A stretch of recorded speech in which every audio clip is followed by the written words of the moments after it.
Keluarga Indonesia yang berbahagia, selamat jumpa di acara yang istimewa ini, karena ini adalah hari ulang tahun TPI. Dalam suasana yang istimewa, karena ruangan ini tidak kurang adalah salah satu ruangan di Istana Merdeka, kebanggaan kita bersama, dengan bintang tamu yang istimewa pula, yaitu insan nomor wahid di bumi Nusantara ini, yaitu tidak kurang adalah Gus Dur. Ya, selamat malam Gus Dur. Ini kebetulan malam acara ini. Cuma dibilang istimewa ini kayak martabak. Ya, okay. Waduh, sudah 1-0 dulu. Oke, ya. Oke, Gus, begini, Museum Rakyat Indonesia itu menobatkan Gus Dur sebagai pemegang rekor presiden yang paling cepat keliling dunia. Karena dalam waktu yang sangat singkat, Gus Dur itu telah berkunjung di sekian negara, sudah nggak terhitung sampai negaranya itu. Dan yang menarik adalah semua pengiring Gus Dur waktu keliling dunia itu mengaku capek semua. Karena bayangkan, pagi hari ada seminar di Singapura, kemudian ketemu dengan Goh Chok Tong, malam harinya makan malam dengan Mahathir Muhammad di Kuala Lumpur, besok paginya sudah di Thailand kunjungan negara, dan besok paginya sudah di negara lain. Jadi semua ngaku capek. Nah, Gus Dur sendiri apa enggak capek itu, Gus? Enggak, wong potongannya pengembara. Jadi ada apa? Bilang itu presiden keempat itu bukan yang paling gila, tapi yang bikin orang lain gila. Iya, orang lain jadi gila semua. Tapi biasanya kalau orang normal itu ya, maaf ini bukannya saya bilang Gus Dur abnormal, tapi biasanya orang normal. Oh, enggak apa-apa, nggak ada jamunya. Ya, biasanya kalau orang normal itu kan ada jet lag, terus ngantuk itu. Ini Gus Dur apa enggak ada itu, Gus Dur? Ya, saya ini tidur itu ngaso. Jadi karena itu kalau sudah bisa tidur ya sudah. Yang problem kalau nggak bisa tidur itu. Tapi jarang sekali itu. Tapi selalu bisa tidur ya, Gus? Bisa. Iya. Apalagi Gus sama tidur atau nggak tidur nggak terlalu kelihatan ya bedanya ya. Ya, nggak lihat. Nggak lihat. Tidur nggak tidur tetap nggak lihat. Dan yang luar biasa sekali, Gus, waktu di Singapura itu kan Gus Dur menjadi superstar yang larisnya nggak kalah ketimbang Mick Jagger. Karena waktu Gus seminar, orang sampai antri beli tiket seminar yang mahal sekali harga Singapura itu. Itu bagaimana kok bisa gitu, Gus? Ya, saya bilang orang-orang itu ya dibilang pinter ya bodoh, dibilang bodoh ya pinter. Masa mau lihat saya saja beli tiket?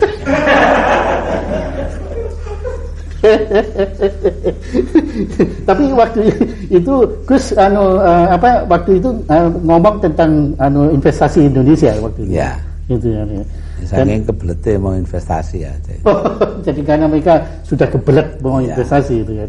Dan yang menarik juga, konon saya nggak tahu benar ya, tapi Mbak Yani pernah cerita kepada kami, itu Bill Clinton itu kan semula mau terima Gus Dur hanya setengah jam. Kemudian setelah ketemu Gus Dur ditunggu sampai 1,5 jam, jadi 90 menit nggak selesai, sampai kalau nggak salah protokolernya yang nyetop waktu itu. Kok bisa gitu lama? Ngapain aja berdua dengan Bill Clinton? Ya ngobrol, podo presiden. Saya ceritain kepada Bill Clinton, ya di belakang meja tulisnya itu, meja tulis presiden itu di tembok ada apa itu namanya bolongan kecil gitu. Oh ya, itu dulu tempatnya Eisenhower naruh itu tongkat golfnya itu, golf stick. Oh iya. Nah, Presiden Kennedy lalu ngajak wartawan ke situ. Ini loh perpustakaannya Eisenhower. Ya, seneng saya dongengi gitu. Oh, mana Gus Dur yang dongengi berarti? Iya lah, terus dia nanya di buku apa itu? Dan memang di bukunya Ted Sorensen saya bacanya. Jadi Bill Clinton sendiri malah nggak tahu ceritanya itu ya. Ya, enggak, masa presiden kok baca buku. Oh, Di Amerika presiden baca buku itu artinya dia nganggur. Nah, kalau di sini presiden harus baca buku karena memang nganggur. aduh. Dan saya pernah lihat di salah satu foto itu Bill Clinton sedang ngakak terus tangannya gini megang dengkulnya Gus Dur gitu. Itu Gus Dur cerita apa itu lagi? Wah, Monica Lewinsky. Lupa saya. Mungkin cerita itu loh apa? Churchill sama Clement Attlee, Perdana Menteri Inggris itu, orang nomor 1 Inggris setelah Churchill. Attlee jadi Perdana Menteri, lalu kerjanya menasionalisir perusahaan yang besar-besar. Jadi nasionalisasi lah ya. Yeah. Nah, suatu ketika Attlee itu kencing di di tempat kencing di House of Commons di Parlemen Inggris. Churchill datang. Nah, dia kencing sampingnya, terus Attlee kok nengok sama dia, jangan lihat sini, kamu senengannya menasionalisir yang besar-besar. Mungkin itu. Itu kenyataannya itu memang besar atau gede lomongnya besar itu. Untungnya. Jadi itu Bill Clinton belum tahu dong yang itu, belum tahu ya. Wah, kalau gitu Bill Clinton ketagihan ketemu beliau. Tapi di samping bicara-bicara tentang Churchill, bicara tentang Golf itu, apalagi yang dibahas selama 1,5 jam itu kan lama. Oh ya, itu apa namanya, mengenai penanaman modal Amerika di luar negeri termasuk di Indonesia, ya, bagaimana dia akan membentuk kelompok tenaga ahli di bidang itu. Cuma sayang ya, saya tidak berani ngomong karena dia tidak paham. Kalau saya ngomong, sebenarnya saya mau bilang, saya tadinya itu, ya Anda menyiapkan tenaga ahli, kami sudah punya calon ahli di NU itu banyak calon ahli kubur. Ada seorang kenalan kami di NHK Jepang, itu dia cerita katanya waktu Gus Dur dipilih menjadi presiden tuh banyak orang nggak kenal Gus Dur itu siapa di sana ya, dan kemudian mereka juga siapa sih meragukan, tapi yang istimewa itu kemudian kalah sama Gus satunya ya, Gus apa ya, Gus Mauzanana. Ya. Iya. Ya.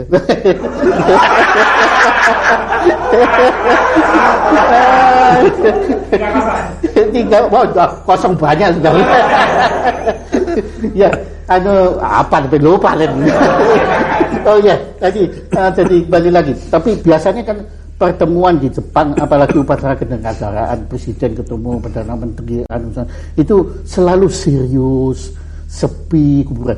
Tapi waktu Gus Dur datang, itu ramainya bukan main, tawa macam-macam itu sana. Itu Gus Dur cerita apa di sana lagi di Jepang itu? Nah, itu nyifati ya. Karena saya bilang sama dia, sama Obuchi. Perdana Menteri Obuchi, bahwa ya ini ini nyolong ini ya. Saya dikasih tahu orang, Obuchi itu sebenarnya orang yang selalu bangga bahwa dia orang biasa. Nah, padahal dia lahir di kota tempat besarnya orang-orang gede di sana kayak Tanaka. Ya, itu kan orang gede, orang-orang luar biasa. Maka itu waktu ketemu ya saya bilang, Anda ini orang biasa yang paling luar biasa. Wah, itu the most extraordinary man. Senangnya bukan main dia itu. Dia tambah, kita ini punya watak yang sama. Apa itu yang mulia? Ya, kita ini sama-sama ya, berdua ini merubah musuh politik menjadi kawan. Nah itu ya, alhamdulillah. Nah, jadi guyon gitu-gitu saja. Iya. Dan dia senang sekali kan? Iya, cocok ketemu yang cocok itu. Iya.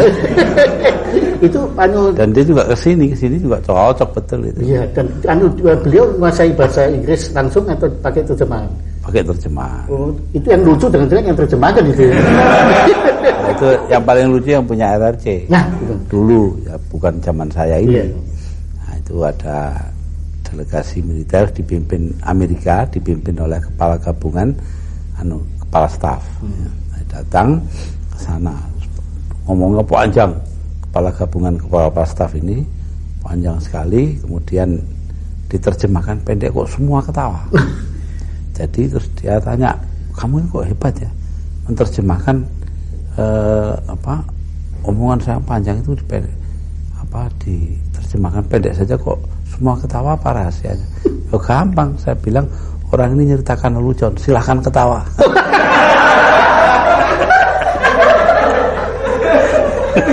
Ini mereka tertawa, saya nggak bilang lelucon tuh. Mereka ketawa semua. Nah, yang ramai lagi saya dengar waktu Anda ke Arab, itu Gus Dur kan pidato dalam bahasa Arab. Itu orang-orang Arab ketawa semua ya lucunya. Tapi yang paling lucu katanya orang-orang Indonesia yang tidak bisa bahasa Arab juga ikut ketawa waktu itu semua. Kenapa tuh, Gus? Nah, itu karena seperti kata Pak Yudhoyono, kami tidak bisa bahasa Arab. Kami ketawa karena melihat orang Arab ketawa.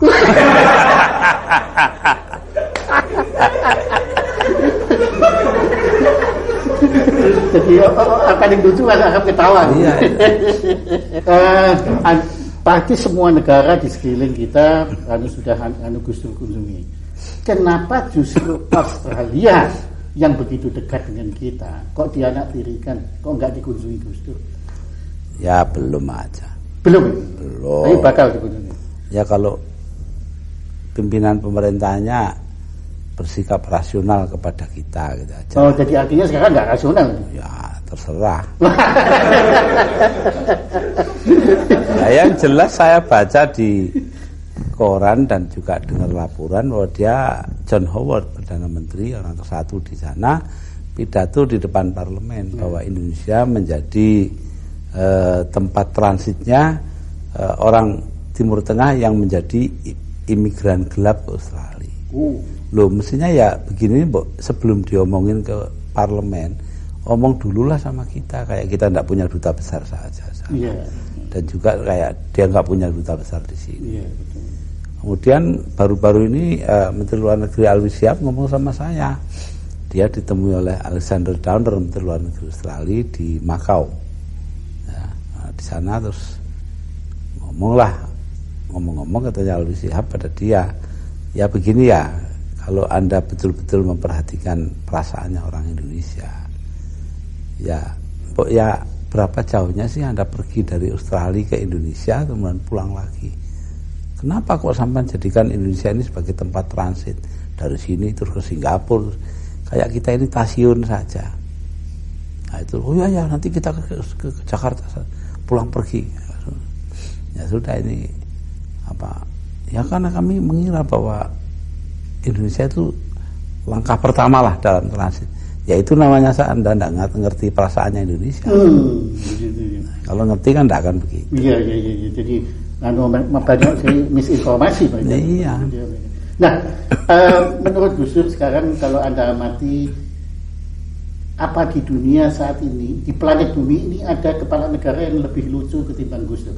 Wah, tidak tahu saya. Belum tahu ya? Tidak tahu. Tapi kalau menurut Gus Dur dari... Kalau saya ini kesasar. Mestinya jadi pelawak kok jadi presiden.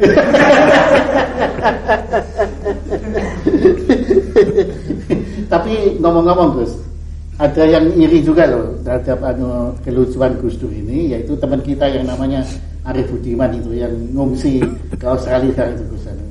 Dia itu kan pernah ngomong Gus Dur itu sekarang nggak ada waktu ngurusin negara karena waktunya habis untuk koleksi lelucon gitu.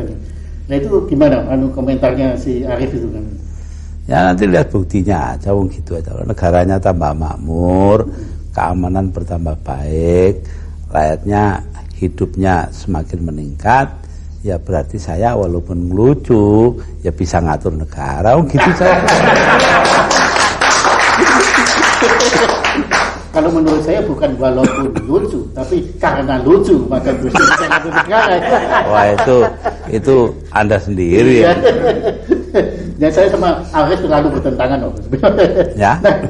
Nah, tapi saya menghormati Mas Arief kok. Pendiriannya bagus, sering bagus. Ya. Kalau sekali-sekali salah, nggak iya. apa-apa, manusia itu tempatnya salah dan lupa.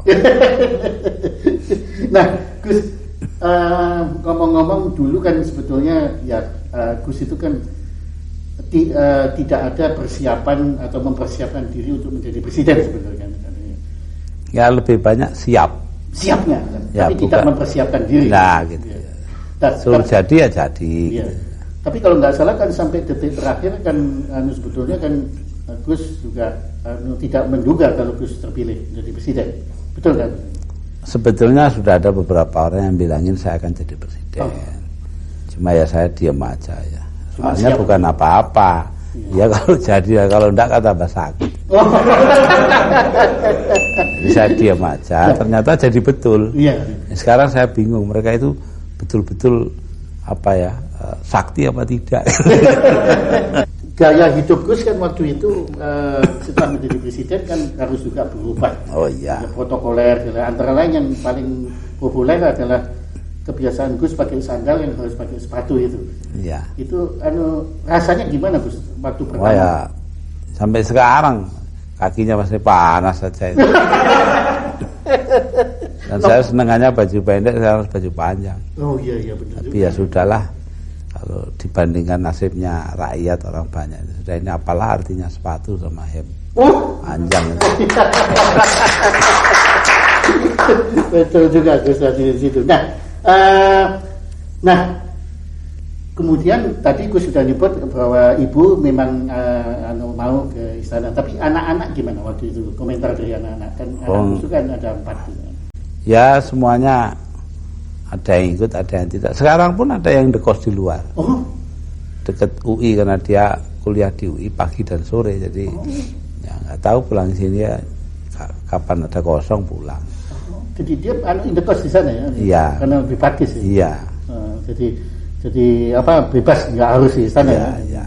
Tapi kalau menurut protokolnya biasanya anak-anaknya juga boleh tinggal di luar boleh ya? Ya satu tinggal di Ciganjur. Oh, ada satu lagi. Ya karena sekolahnya di Cinere dekat ini. Ya. Nah, yang menarik Gus juga, waktu Gus masih tinggal di Ciganjur, itu kan becak kan boleh berkeliaran di daerah sana Ciganjur itu. Nah, tapi yang menarik belakangan setelah Gus pindah ke istana, itu pemerintah daerah kok mengeluarkan peraturan becak nggak boleh lagi berkeliaran ini. Apa karena di sana Gus Dur nggak perlu becak? Oh enggak, memang dari dulu kan becak nggak boleh. Oh di sana nggak boleh? Nggak boleh. Di seluruh Jakarta nggak boleh, hanya di daerah perumahan, bukan jalan-jalan yang dilalui mobil. Nah kemarin ini digunakan kesempatan karena saya minta perhatian agar mereka itu dilindungi. Nah, pengertian dilindungi ini kalau pemerintah daerah ya nasibnya. Tapi kalau mereka ya boleh becak gitu loh. Padahal sudah saya ingatkan, masa manusia sama dengan kuda. Narik becak itu kan sama dengan kuda. Itu maksudnya orang yang larang becak itu. Nah, jadi ini ada ada perbedaan penafsiran. Iya. Jadi tidak hanya Quran saja, omongannya orang aja bisa ditafsirkan keliru. Iya. Dan memang belakangan ini kan banyak ucapan-ucapan Gus Dur yang memang juga disalah tafsirkan gitu ya. Iya. Di situ ya. Iya. Nah, sejak awal Gus Dur terpilih menjadi presiden, Gus Dur kan mempersilahkan untuk dikritik. Ya. Ya kan, memang setelah itu Gus Dur benar saja banyak yang pihak-pihak mengkritik Gus Dur, baik kritik yang masuk akal maupun kritik yang masuk akal. Tetapi antara lain sikap Gus Dur itu kan memang kadang-kadang misterius. Kadang-kadang kalau ngomong kan berhenti, kemudian kita terpaksa menafsirkan sendiri sehingga banyak orang-orang yang tidak kenal Gus Dur itu makin salah tafsir terhadap Gus Dur. Nah, antara lain dalam gerak kepresidenan Gus Dur ini, terutama dalam mengatasi masalah yang kita paling parah pada saat ini, yaitu ancaman disintegrasi. Yaitu banyak pihak menilai Gus Dur lamban. Mereka menilai lamban.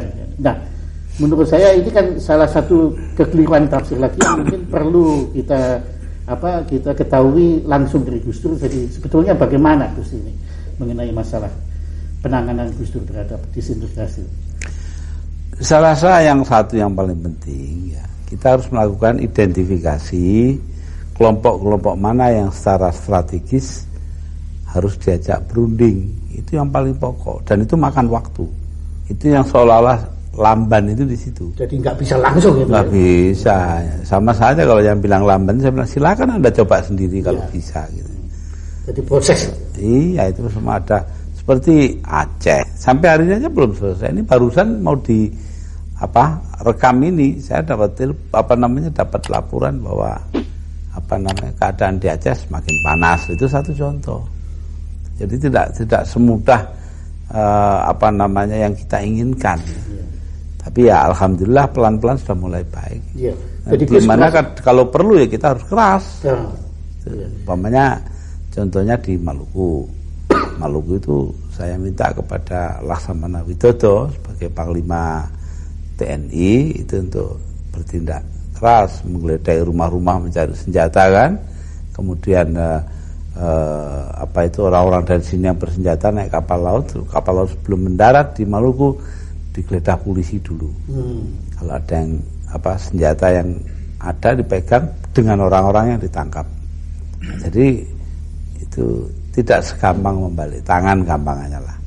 Jadi memakan waktu juga. Itu pun belum tentu tidak dibikin lagi karena ya ada oknum-oknum, ada yang sipil, ada yang bekas TNI segala macam itu untuk ingin mengganggu. Ya, kenapa? Karena privilege mereka atau kenyamanan mereka terganggu oleh keadaan sekarang. Reformasi ini ya. Iya. Jadi ini semacam upaya menstatus quo-kan posisi ini. Betul. Jadi seperti yang kemarin terjadi di Mataram sudah jelas semua. Jadi sebetulnya Gus Dur sudah tahu orang-orang itu. Sudah tahu semua. Nah, ini kita tidak bisa berbuat karena nggak ada bukti. Gitu. Nah itu Gus yang perlu supaya secara hukum kita harus membuktikan. Nah ini orang yang nggak ngerti kan itu lamban segala macam. Nah, cari buktinya itu yang sulit. Iya.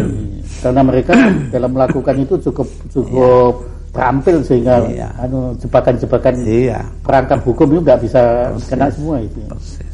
Jadi itu Gus saya kira yang perlu masyarakat luas tahu supaya bisa memahami itu. Ya saya rasa memang yang perlu dimengerti oleh semua orang itu.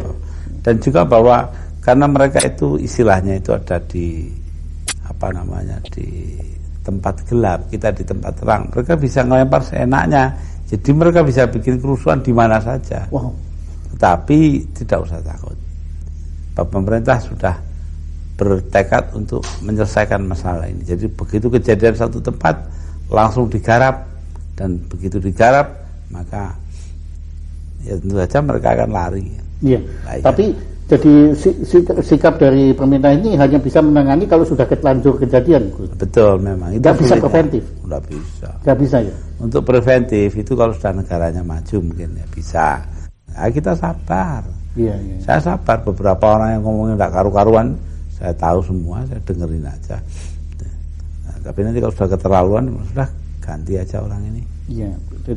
Jadi Gus Dur yakin kalau Gus Dur sebetulnya sudah punya kendali terhadap ini. Cuma perlu waktu ya. Ya itu. Betul. Waktu dan saya yakinkan kemarin seperti Go Chok Tong ya.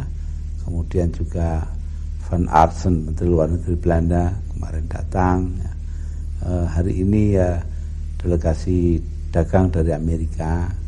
Kemudian juga Wakil Menteri Luar Negeri Inggris kemarin, Christopher, itu semuanya saya beritahu, tidak usah khawatir. Kalau memang EU masih ragu-ragu, jangan tanam di daerah yang ribut, taruh aja di Jawa, di mana gitu. Selektif jadi. Selektif, tidak ada masalah. Jangan dihubung-hubungkan seluruh daerah. Dan saya rasa nggak lama, sebentar lagi juga sudah selesai.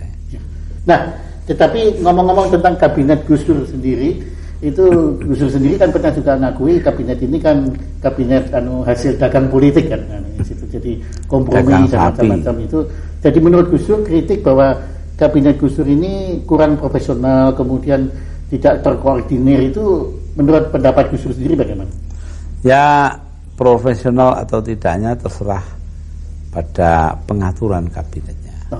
Kalau diatur yang baik ya profesional. Sebab itu tergantung. Saya akan berusaha sebaik-baiknya untuk untuk bisa profesional. Ya, kalau keluhan wajar aja orang mengeluh sekali-sekali kan tidak masalah. Nah, adapun ini hasil dagang sapi tidak perlu dipantau, memang nyatanya begitu kok. Tapi itu tidak berarti kabinetnya jelek toh. Semua kabinet di dunia yang dasarnya parlementer itu hasil dagang sapi semua. Jadi nah, itu iya, suatu lebih proses. baik demikian. Iya. Tapi kita nganggur seperti Belanda, Jerman, Inggris, betul. dan semua dagang sapi semua. Koalisinya. Ya, yang tidak dagang sapi ya dagang kambing gitu. dagang jago juga bisa. Nah, iya. Nah, DPN dan Depsos sudah Gus Dur sudah bubarkan dan ternyata juga dampaknya sudah yang dahulunya bersurat sekarang sudah selesai. Tapi yang menarik waktu di DPR kita pernah dengar Gus Dur itu nyeletuk.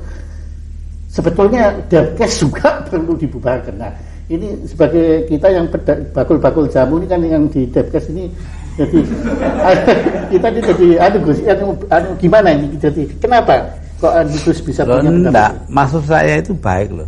Ya. Sebanyak mungkin kegiatan masyarakat itu ditangani masyarakat sendiri, jangan oleh pemerintah. Itu loh maksudnya. Ya. Nah, Depkes itu urusannya obat, ya, termasuk jamu lah. Itu kan diminum orang toh. Ya. Lah iya, tidak ditaruh di lemari karena itu bukan urusan pemerintah sebetulnya. Itu urusan masyarakat. Tapi ya sudahlah, keadaan begini ya sudah kita biarkan dulu. Nanti lambat laun kita kembalikan kepada masyarakat. Oh, gitu ya. Jadi kita nanti lambat laun kembalikan ke bakul-bakul jamu itu nanti. Ya, boleh. Nanti nah, pemerintahnya beli jamu. Nah, kami dengar penglihatan Gus Dur sudah mulai pulih kan? Ya, mudah-mudahan 3 bulan lagi sudah bagus. Jadi Gus kan bisa membedakan warna ya? Sudah mulai. Wah, bagus. Biru muda sudah kelihatan. Kalau yang belum itu hijau dan merah. Ya. Tapi konon Gus, mungkin karena saya poros tengah itu Pak. Oh. Kalau hijau kan PKB, merah kan PDI. Nah saya poros tengah. Tapi Gus, konon Gus itu menjadi sakti karena Gus itu tidak melihat gitu loh. Nanti dikhawatirkan kalau Gus lihat yang jelek-jelek malah nggak sakti lagi gitu. Nah, jadi presiden bukan soal sakti, soal dipilih. Nah, Gus, yang kami kagum ya, sebetulnya memori, daya ingat Gus Dur itu kan urusan negara ini kan luar biasa tuh Gus. Dimana sebetulnya informasi yang paling penting adalah informasi tertulis. Padahal ya maaf Gus, pada saat ini kan belum bisa banyak membaca atau boleh dikatakan sama sekali tidak. Dan cara Gus Dur menyerap informasi tertulis itu bagaimana? Rajin tanya. Kalau bertanya tentu ada jawaban. Oh. Itu saja. Jadi dan, banyak tanya. Iya, dan dibacakan koran tiap hari. Nah, tapi ingat-ingatnya itu? Oh ya, enggak tahu itu. Apa dulu sebelum kena stroke saya itu hafal 2000 nomor telepon. Sekarang ya mungkin tinggal 10. Oh, hafal? Iya. Jadi Gus punya photographic memory? Ya mudah-mudahan. Tapi betul ya Gus itu kalau Gus buku telepon segala itu bisa ingat ya? Ya 2000 nomor. 2000 nomor. Padahal handphone saya cuma 100 ya. Kalah sama Gus Dur. Kalau Gus Dur jadi handphone saya bagus. 10 handphone. Gus handphone. Nah kemudian kalau pidato-pidato kenegaraan itu Gus mempersiapkannya bagaimana? Ya begini ya, karena selama ini jadi bidang perhatian saya, jadi sebenarnya saya nggak pakai persiapan. Asal dikasih tahu pointersnya ini ya sudah, terus saya langsung pidato. Jadi kayak tadi itu ya, saya malah acaranya pun saya nggak tahu. Saya cuma dengar dia akan diminta mencanangkan hari bulan keselamatan dan kesehatan kerja ya. K3 yang saya bilang ini kok kayak nama jamu saja. Nah itu jamu kaki 3 itu. Kayak obat saja. Iya betul. Nah terus saya dengar itu, saya ya terus dengerin waktu menterinya laporan gitu kan. Ini tahu masalahnya ke situ. Sudah langsung apa yang terpikir oleh saya, reaksi terhadap omongan itu saya keluarkan. Kalau kena kebetulan alhamdulillah, kalau enggak kena ya salahnya yang dengar, gitu saja kan. Tapi sampai saat ini selalu kena terus ya. Ya, mudah-mudahan. Iya. Nah, Gus Panu tentunya belakangan ini tanpa kita peduli omongannya Arief Budiman itu, Gus kan punya koleksi lelucon-lelucon baru yang ada kaitannya dengan kepresidenan Gus ini. Kira-kira apa Gus yang baru-baru ini? Oh ya, enggak ada. Ngomong kepresidenan itu kan serius ya, bukan lelucon. Tapi ada yang lucu-lucu atau memang sudah lucu sendiri gitu? Nah, yang lucu ya dari luar itu dapatnya. Yeah. Contohnya itu pemerintah dapat kritikan. Ada kiai tua dilapor oleh kiai muda. Ini masyarakat tuh sering bontokan satu sama lain mencaci maki. Lah bahasa Jawanya kan madani. Dari podo. Terus kiainya tua ini entah salah paham, entah main-main atau dia bilang, ya ini akibat dari pemerintah sendiri loh. Kenapa? Lah pemerintah kan mau bikin masyarakat madani. Padahal masyarakat madani itu maksudnya masyarakat berdaan. Itu ya kalau nggak salah Gus kan punya juga tulisan yang waktu itu saya dengar waktu makan malam itu mengenai di rumah sakit jiwa yang orang mancing loh. Oh itu sih. Itu perlunya dokter itu siap-siap. Mempersiapkan diri dan tahu persis keadaan pasiennya. Jangan kayak dokter jiwa yang masuk sebuah rumah sakit jiwa dan di situ melihat pasiennya pegang lidi itu ada benangnya, itu masuk ke baskom ada airnya. Orang itu ngadepi baskom itu langsung kan wah ini mesti cari ikan ini gitu loh. Jadi dia bilang dokternya itu sama orang itu, wah sudah banyak ikan dapat ini. Jawabnya, dokter gila apa masa begini dapat ikan? Jadi tidak karuan yang mana yang gila, mana yang pasien. Ya, jadi kayak negara kita saat ini Gus ya. Nah, Gus begini, jadi para pemirsa ini menyaksikan acara istimewa bersama Gus ini dalam rangka ulang tahun TPI Gus. Apa kira Gus Dur berkenan menyampaikan mungkin pesan-pesan Gus Dur kepada kita semua Gus dalam saya itu bingung dengan TPI. Itu saja. Kenapa? Yang terkenal kan semua tahu. Sholawat Badar itu tuh. Jadi lagu Sholatullah Salamullah ala Rasulillah itu. Oh iya. Nah, itu ini dibikin oleh Kiai Ali dari Tuban dan dibuat aransemennya oleh Kiai Ahmad Siddiq dari Jember. Oh. Nah, orang yang tidak tahu Sholawat Badar namanya sih Badar. Badar itu ahli Badar, orang Badar itu perang. Lah ya lah, begitu kok minta damai itu loh. Kan ya aneh tuh, saya itu kok bingung. Loh orang minta perang kok minta damai kok nyanyi perang itu. Ya enggak tahu, saya enggak ngelarang loh ya. Setelah mau TPI mau terus ya silakan, tapi bertentangan itu harapannya dengan nyanyiannya. Oh jadi itu termasuk kelirumologi itu Gus ya? Ya itu. Atau keliru mengerti. Sama dengan itu orang Indonesia yang naik kapalnya tenggelam, tinggal batang kayu yang besar, di situ ada orang Perancis sama orang Inggris. Nah, bertiga mereka di situ kedinginan, tahu-tahu ada botol liwat, pegang di saut kena, ternyata itu ada jinnya Aladin gitu. Wah saya jin Aladin, masing-masing boleh mengajukan satu permintaan. Wah kata Inggrisnya, saya lahir di London, kebangsaan saya Inggris, saya kawin dengan orang Inggris, teman kerja saya Inggris, semuanya Inggris, tolong saya dikembalikan ke London. Sut hilang. Satunya lagi bilang, saya orang Perancis, kawin dengan orang Paris, beranak di Paris, kerja di Paris, temennya di Paris semua, tolong kembalikan saya ke Paris. Sut hilang. Nah, ganti orang Indonesia kan. Anda gimana? Wah sini kok sepi ya, nggak ada temennya, tolong kembalikan yang tadi itu. Kumpul lagi ya. Itu mentalnya orang Indonesia.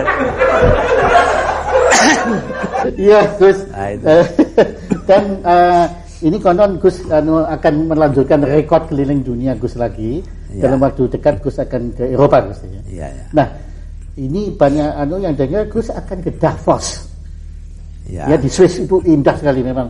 Kami pernah ke sana, daerahnya itu memang indah sekali gitu ya. Nah, Dan apalagi di bulan sekarang ini kan kondisinya sangat menarik di sana. Nah, Gus, kenapa Davos?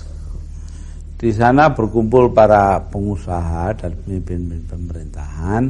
Saya kebetulan disuruh bicara. Oh, jadi karena itu saya akan dari seluruh dunia itu? Ya. Itu pertemuan apa? Pertemuan ekonomi sedunia ya? Ya, pertemuan ekonomi yang terpenting di dunia. Jadi saya disuruh bicara ya mengenai mungkin hubungan Islam dengan dunia usaha. Wow. Nah, dari sana saya mau ke Prancis, Prancis, Inggris, Belanda, Jerman, Italia, termasuk bertemu dengan Sri Paus di Vatikan. Kemudian melihat teman saya, Presiden Havel dari Cekoslovakia. Ya, kemudian saya pergi ke India. Itu Gus sudah kenal sebelumnya ya dengan? Saya sudah pernah seminar di sana. Dia seorang penyair ya? Ya, penyair. Juga dramawan. Oh, dramawan. Ya, jadi kayak Arswendo. Ya, kayak Arswendo. Tapi nggak pernah dibui. Oh, nggak tahu ya saya. Apa Havel pernah dibui? Pernah dia pernah waktu itu. Pernah ya. Iya, jadi ya sama waktu itu sama. Benar. Nasibnya sama lah. Cuma dulu itu ada kejadian. Waktu saya seminar di sana ditutup dengan sebuah acara di katedral. Baca doa-doa bersama di katedral di Praha. Oh, di Praha. Iya, di Praha betul. Itu di katedralnya. Nah, itu jejer istananya dengan katedral. Iya, bagus. Saya duduk samping saya itu ada seorang bekas presiden dari Bulgaria. Orang ini dari kecil memang aktif di Partai Komunis. Jadi tidak tahu agama. Nah, ketika dimulai, maka doa bersama itu dimulai oleh Dalai Lama. 15 menit bahasa Tibet, tidak ada yang paham. Yeah. Yang kedua, Syekh Ibrahim dari Maroko, bahasa Arab, yang tidak ada yang paham. Kecuali dia sendiri. Beberapa orang ya saya paham lah, berapa jam. Kemudian habis itu Uskup Agung yang pegang katedral itu, ya, pakai bahasa Latin, tidak ada yang paham. Tiga-tiganya akhirnya sih. Bulgaria tanya saya, ini pertemuan ini prosedurnya masih lama. Prosedur ya. Dia tidak tahu bahwa itu acara agama. Apa namanya nggak tahu, doa bersama, pokoknya bagi dia prosedur. Kayak prosedur protokoler. Nah, itu dari Praha saya akan ke New Delhi, berbicara di Jawaharlal Nehru University. Di samping ketemu dengan Perdana Menteri, ya, dengan beberapa orang lain. Nah, kemudian 2 hari di sana saya ke Korea Selatan. 2 hari karena sudah janji dengan Kim Dae-jung. Kim Dae-jung ini saya anggap guru saya. Ya, karena apa? Dia itu dipenjara, disiksa, segala macam itu. Dia tetap berbelas kasihan dan mencintai orang yang nyiksa dia. Kan jarang itu. Kim Dae-jung itu. Saya dari tahun 60-an sudah pegang sajaknya itu. Tangan terantai berdoa itu. Kan dia orang Kristen Protestan. Jadi sejak tahun 60 itu sudah sudah. Saya diundang ke Seoul sudah dengan Mbak Mega dulu. Ya, terus beberapa tahun yang lalu. Jadi saya mengagumi Kim Dae-jung ini. Ya. Kemarin ketemu di Manila. Ya, biasalah guru dengan murid, saya janji untuk ketemu dia di Korea. Di Korea 2 hari, lalu di Thailand 1 hari untuk KTT. KTT-nya PBB. Ada satu badan PBB minta saya membuka KTT itu. Terus pulang. Nah, ada sebagian juga yang mempermasalahkan Gus Dur ini banyak ke luar negeri. Nah, tentu mungkin ini sekali lagi adalah penafsirannya mungkin yang dalam ini berbeda dengan apa yang tujuan Gus Dur. Mungkin Gus Dur bisa kisahkan pentingnya perjalanan-perjalanan ke luar negeri. Ya begini ya, kalau saya ke luar negeri itu sebenarnya nggak nganggur kok. Ya. Itu ya itulah setengah hari, 1 hari itu kan penuh semua waktunya. Sebenarnya yang saya maksudkan itu hanya satu, pengakuan internasional atas keutuhan teritorial Indonesia, wilayah Indonesia. 1. Kedua, saya juga ingin investasi di Indonesia itu cepat. Ya, karena Indonesia hanya bisa bangkit kembali ekonominya kalau ada penanaman modal di sini. Jadi karena itu saya begini-begini ya untuk Indonesia juga. Lah orang yang khawatir saya bisa mengerti. Ditinggal lama-lama kan khawatir toh. Nah, tapi ya jawaban saya satu saja. Untuk apa punya menteri di bidang ekonomi kalau tidak ditinggal-tinggal gitu.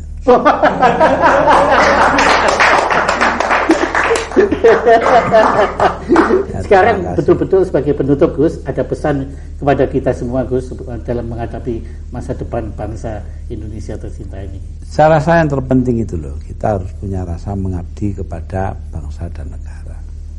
Ini yang paling penting. Kalau ini bisa saya tanamkan dalam masa saya menjadi presiden ini, ya alhamdulillah, berarti memang benar kata orang, bangsa Indonesia itu adalah bangsa yang baik hati. Ya, suka lupa keburukan orang, ingat terus kebaikan orang. Itu saya rasa mudah-mudahan kita, sebab dengan kita mengabdi kepada kepentingan bangsa dan negara dan mendudukkan kepentingan kita sendiri di tempat nomor 2, maka kita akan bisa mengangkat derajat negara kita. Ini yang membuat Amerika besar, ini yang membuat Republik Rakyat Cina besar, Jepang besar, ya, karena semuanya memegang kebanggaan dirinya sebagai bangsa. Yang katanya Bung Karno meminjam ucapan dari Ernest Renan, raison d'être, sebab adanya sebuah bangsa itu apa? Nah, itu. Nah, jadi ini penting sekali diingat. Terima kasih. Gus. Ya. Demikian pemirsa bincang-bincang kita dengan Gus Dur, dan semoga dengan kehadiran Gus Dur dan penjelasan Gus Dur kita bisa lebih akrab dan lebih mengenal kepribadian sejati dari Gus Dur yang kita kagumi dan kita hormati dan kita cintai ini. Dan marilah kita bersama mengabdi kepada nusa dan bangsa Indonesia tercinta ini. Terima kasih.